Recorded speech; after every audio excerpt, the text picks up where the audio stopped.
माझे मित्र जय श्रीराम. तर आता मित्रांनो मराठी माणूस पोहोचलाय उत्तराखंडमध्ये.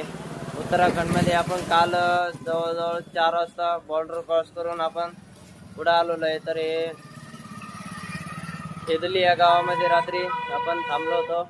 महादेव मंदिर व श्रीराम मंदिर इथे थांबलो होतो. तर त्याला आता सकाळ सकाळ तुम्हाला दर्शन करून देतो. आता आपले सगळं व्यवस्थित झालेलं आहे. तर आता आपल्याला सायकल आणायला जायचंय. भोलेबाबा मंदिर आहे हे बघू शकता.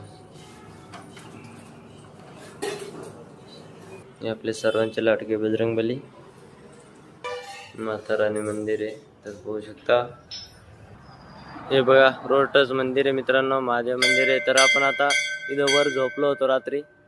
तर आता आपल्याला रात्री जे जेवणाची सोय केली होती त्यांनी, तर त्यांच्या इकडे चाललोय आपण. तर तिथं आपली रानपेरी पण तिथंच लावली. तिथं काय लावायची व्यवस्था नव्हती. तर चला आता इथून 200 मीटरवर सायकल लावलेली आहे. तर तिथं जायचं आपल्याला. तर चला आता. तर ते मामा संघ पण भेटू आपण. रात्री भेटलो होतो. तर आता पुन्हा भेटून आपली सायकल रानपेरी निघतोय आपण पुढं हरिद्वारच्या दिशेने. हरिद्वारहून फक्त 15 किलोमीटर राहिलेलं आहे. तर आपण लवकर 10 वाजता तर आपण हरिद्वारमध्ये पोहोचतोय. चला मग मामाचं भेट घेऊ. चाललोय तिकडे आता.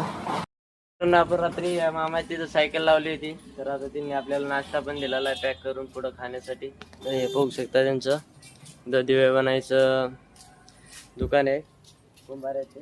कसं वाटलं तुम्हाला मला भेटलं? चला का?